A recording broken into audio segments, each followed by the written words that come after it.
just when I thought I might not be able to take any more of the cold days and long nights of winter.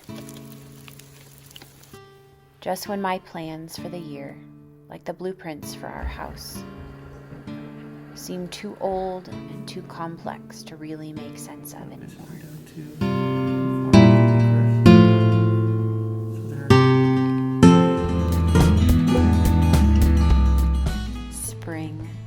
Spring comes at last. What a gift it is. Workable soil, open air, the promise of adventure. A tiny glimpse of hope after a winter's end filled with what feels like the darkest of days and a decaying humanity. This season marks an awkward grieving process that started when COVID took the world stage in February.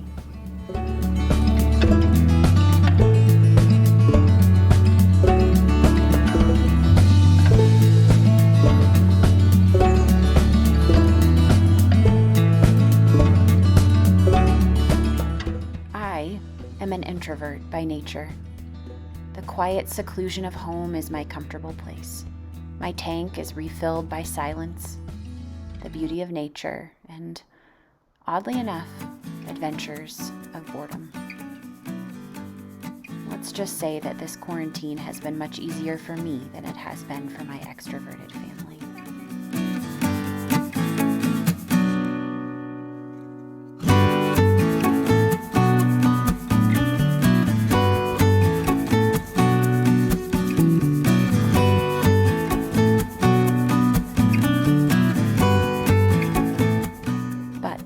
At the same time, this has presented a challenge unlike any I've ever encountered. For the first time in my career, I'm uncertain at what is lurking beneath the surface. My third year of residency on my inpatient medicine rotation, a healthy young man came in with trouble breathing. During my admission interview, he decompensated quickly. I initiated a transfer to the ICU, and 2 hours later, I went to check on my guy to find him intubated and on a ventilator. ARDS. And now thousands of people all over the world are sharing his story, but this time it's because of a virus that has pushed my introverted button and kept me home. Being home has offered an odd mix of emotional unrest. I've always secretly wished I was a mom called to homeschool. I love what I get to do for work, and most of the time I love what I'm blessed to do at home. But my mind never stops. Turns out, a pandemic really sets the stage for creativity. Our kids have been rays of sunshine.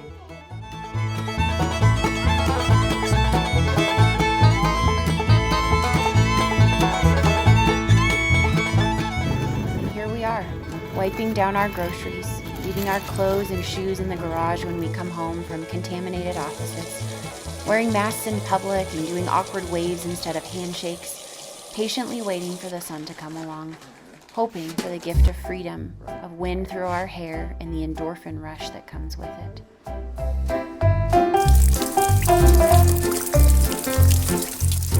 We've managed these last couple of months to find little pockets of sunshine. We've played games, we've played dress up. Did we play this very ugly? Because honestly,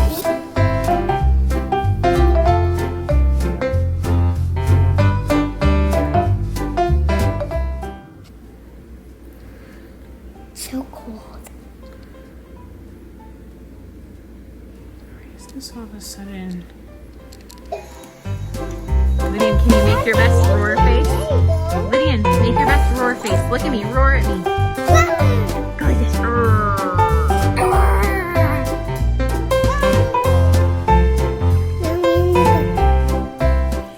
We've consumed our weight in sourdough and in pizza.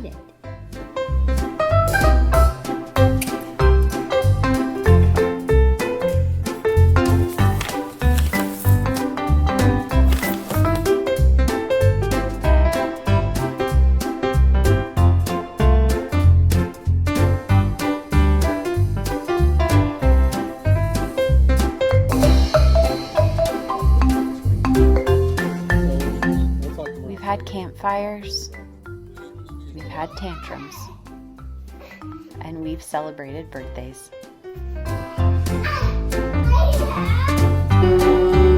Pull it out. Take a big risk. Oh!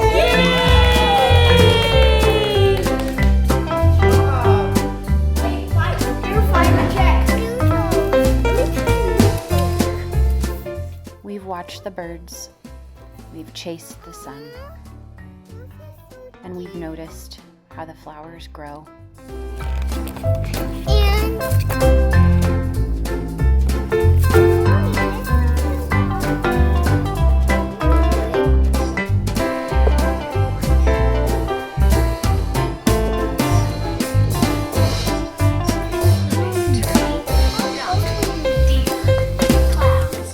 We have zoomed, we have read, we have rested.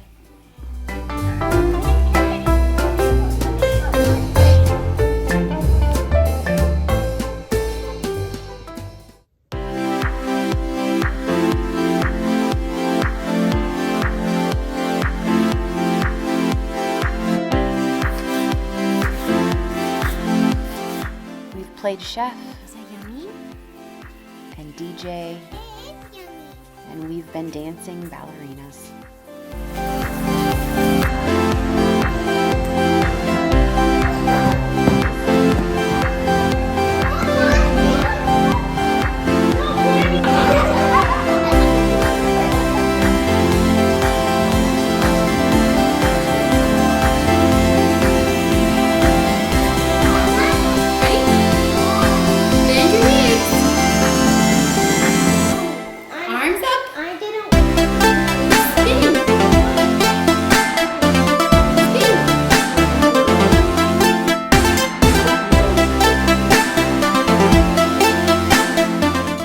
Just to remind us that we're gratefully alive, we felt the warm sun, the drizzling rain, everything that tastes and smells of spring. We've moved wood, moved kids, and managed to move our bodies.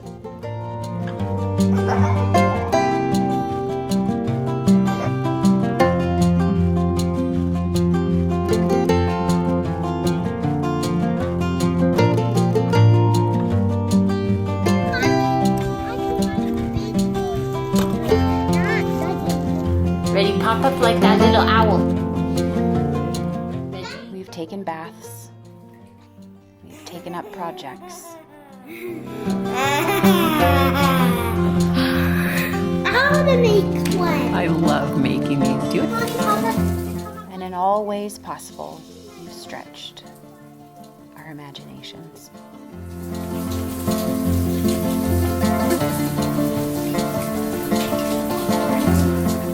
We have planted and pruned, and we've pressed in to bedtimes drawn out too long, time cut too short, and the promises that spring always offers.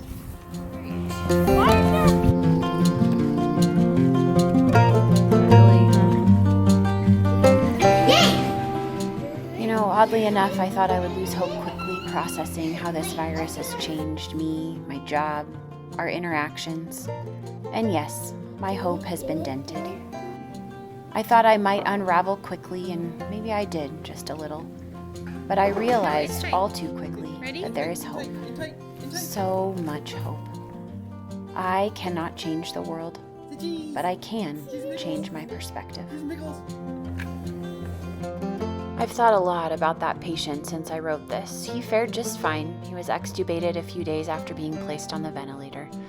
We never knew why he developed ARDS. No infection, no cause, just his body's response to circumstances.